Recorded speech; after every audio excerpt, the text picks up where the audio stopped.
L'univers Disney est loin de n'être que pour les enfants. La preuve, on ne compte plus les fans qui regardent tous les films d'animation au ralenti pour y trouver des indices cachés que personne n'avait encore jamais vus et élaborer les théories les plus folles. C'est ce que nous allons vous faire découvrir aujourd'hui. Voici 16 théories cachées dans des films Disney. Et n'oubliez pas de vous abonner juste en dessous si vous aimez la vidéo. Commençons.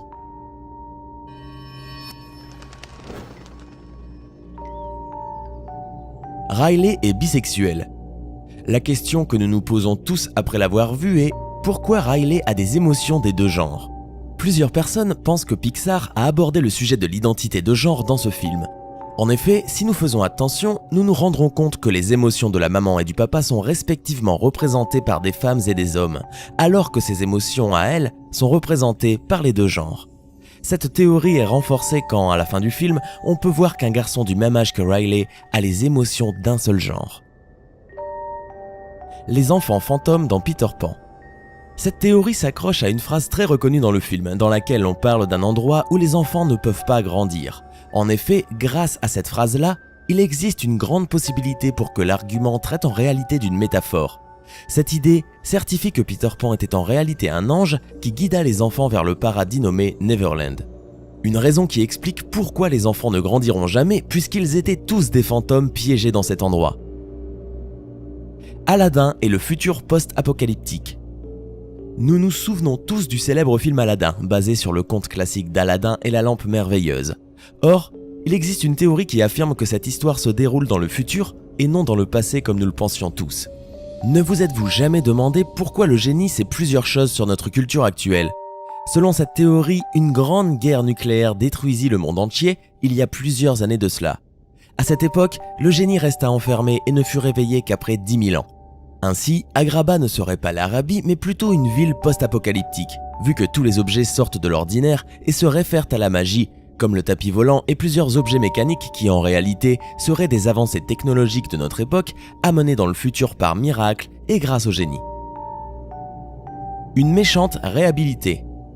Cette théorie qui est apparue dans Reddit souligne que le personnage d'Edna Mode, dans Les Indestructibles, serait une méchante réhabilitée qui consacre sa vie à faire le bien après avoir longtemps fait le mal. Edna ne se consacrait pas seulement à la mode avant d'aider les super-héros, elle était plutôt une super méchante parce qu'elle était enthousiasmée en voyant les super-héros en danger. De plus, son logis est plutôt vilain à cause de son style sévère qui s'impose à tous ceux qui y entrent, en plus d'être rempli de tout type d'armes et de gardes qui pouvaient être envoyés par le gouvernement pour la surveiller. La mère d'Andy. Dans Toy Story 2, nous voyons qu'une petite fille nommée Emily était la propriétaire de Jessie, qu'elle offrit lorsqu'elle grandit. Dans l'une des scènes de flashback de Jessie, on voit un chapeau rouge sur le lit d'Emily. On peut également constater que ces objets changent et semblent être des objets datant des années 70, ce qui correspond à l'âge parfait pour qu'Emily soit la mère d'Andy actuellement. Andy utilise aussi un chapeau rouge qui ressemble assez à celui d'Emily dans le souvenir.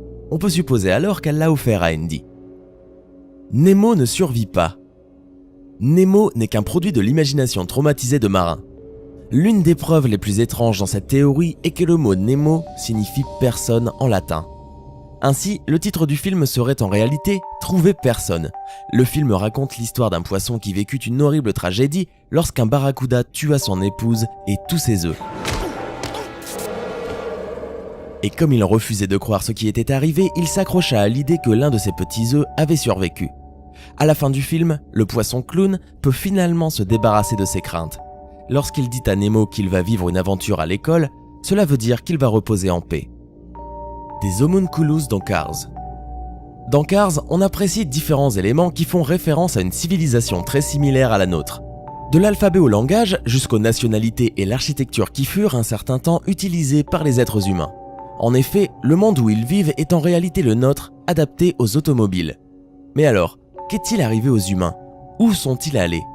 D'après Jason Torchinsky, le créateur de cette théorie préoccupante, à l'intérieur de ces voitures se trouvent des êtres humains en état d'animation suspendus.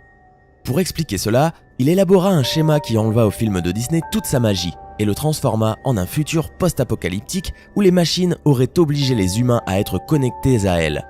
Ainsi, les fonctions vitales et motrices de l'être humain seraient liées à la voiture, et dans un certain sens, elles maintiendraient en vie la personne qui se trouve à l'intérieur, même dans des conditions assez lamentables.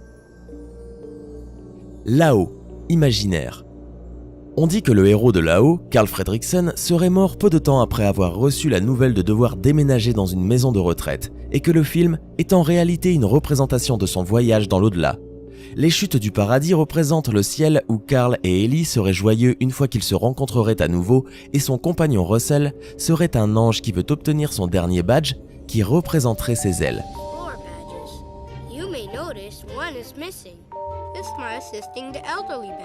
Pour cela, il doit aider Carl.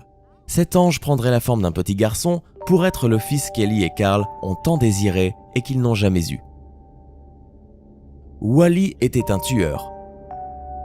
Wally n'est pas aussi bon et doux qu'il le paraît. Peut-être que son histoire d'amour a ému tous les spectateurs ayant regardé ce film, mais en réalité, le petit robot apparemment innocent cache un secret. Wally aurait tué au cours de 700 années tous les robots de sa famille pour éviter qu'ils se débarrassent des objets étranges et bizarres qu'il collectionne. C'est pourquoi il resta beaucoup de déchets après le nettoyage effectué sur la planète, puisque la tâche confiée à plusieurs d'entre eux fut en effet réalisée par un seul personnage. Boo est une sorcière. L'une des théories conspiratrices est que le film Monster Inc. est sorti à la suite de l'apparition d'un dessin gravé sur le bois de Sully, dans la cabane de la sorcière du film Brave.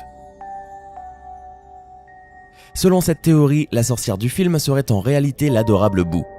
Sully et Mike lui apprirent à voyager à travers les portes, de sorte que lorsque celle-ci grandira, elle voudrait traverser les portes de nouveau pour rencontrer son amie.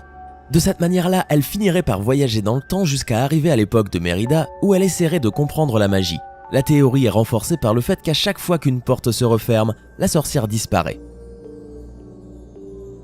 Jane de Tarzan serait la petite fille de Belle et de la Bête.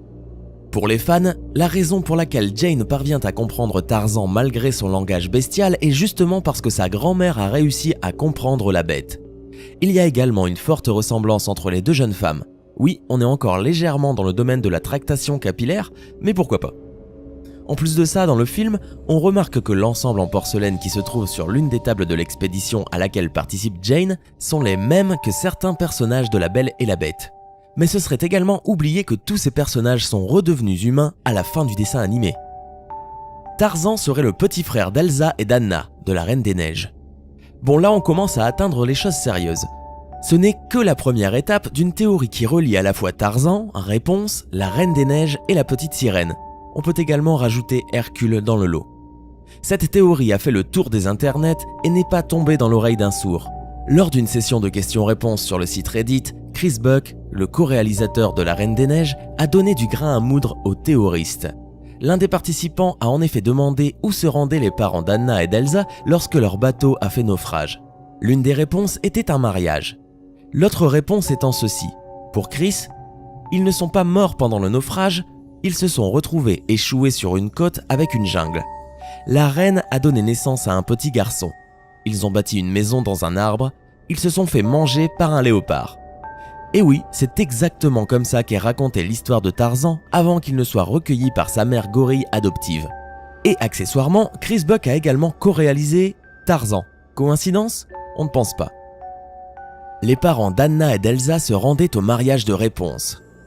Comme on vient de vous le dire, l'une des réalisatrices de La Reine des Neiges a expliqué lors de la session questions-réponses que les parents d'Elsa et d'Anna se rendaient à un mariage lorsque leur bateau a fait naufrage. Mais quel mariage ? Internet a là encore la réponse. Celui de Réponse et de Flynn Rider, Eugène. Un indice vient de la chronologie fictive et réelle des films. Le couple royal prend la mer et fait naufrage 3 ans avant les événements racontés dans La Reine des Neiges. Or, dans la vraie vie, 3 ans séparent également la sortie de ce film et celle de Réponse. Un ajout à la théorie vient également créer des liens familiaux entre les deux films d'animation. Selon les fans, les parents d'Elsa et d'Anna seraient l'oncle et la tante de Réponse. Ce qui expliquerait d'ailleurs pourquoi ils se seraient rendus à un mariage à quasiment l'autre bout du monde. Bah oui, parce que c'est la famille. Accessoirement, cela ferait que Réponse est la cousine d'Elsa et d'Anna. L'histoire d'Aladin serait complètement imaginaire. Retour dans le domaine du bizarre. Selon cette théorie qui n'a pas réellement de preuves, toute l'histoire racontée dans le film Aladdin serait en réalité un mensonge inventé de toutes pièces par le marchand que l'on voit au début du film. Pourquoi cela ? Tout simplement pour forcer le spectateur, le client du marchand, à acheter sa foutue lampe. Le capitaine Crochet a peut-être tué la mère d'Ariel. Elle, c'est la reine Athéna, la mère d'Ariel que l'on voit dans le film flashback La Petite Sirène 3. On apprend dans ce film qu'Athéna a été tuée par un pirate sans d'autres précisions sur les circonstances du meurtre ou de l'accident. Or, dans quel autre dessin animé Disney voit-on des sirènes? Dans le même dessin animé où le principal méchant est justement un pirate, Peter Pan. La théorie va loin et les fans argumentent sur le fait qu'Athéna était justement présente dans le film. Il faut dire que l'une des sirènes à qui parle Peter Pan lui ressemble étrangement. Et vous, connaissez-vous d'autres secrets sur l'univers de Disney? Dites-les-nous dans les commentaires. Sinon, si la vidéo vous a plu, n'oubliez pas de mettre un pouce bleu juste en dessous et de vous abonner pour ne pas rater les prochaines vidéos. À demain!